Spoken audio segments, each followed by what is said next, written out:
আজকে জামাত শিবিরের মূল টার্গেটটা কি বলেন তো? জামাত শিবিরের মূল টার্গেট হলো কওমি মাদ্রাসার মধ্যে ঢোকা। ওরা হাজার হাজার কোটি কোটি টাকা ইনভেস্ট করতেছে তোমাকে আমাকে কেনার জন্য, এবং সাকসেসও বটে। সাকসেস হয় না তা নয়, সাকসেস কওমি মাদ্রাসার এমন কিছু লোকদেরকে তারা যে প্রক্রিয়া হোক না কেন কন্ট্রোল করতে পারছে।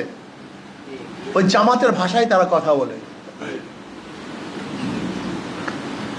একমাত্র এতদিন পর্যন্ত ওই হাজারো চেষ্টা করার পরেও এই জামাতের মনে হয় বয়স 82 বছর, না 82 না?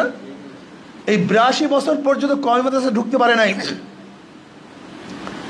এখন তারা উদারতার নামে বিভিন্ন কৌশলে বিভিন্ন মাদ্রাসার ছাত্র সৃষ্টি করার মাধ্যমে তারা কিন্তু অনেকটা সাকসেসের পথে। কি কথা ঠিক না?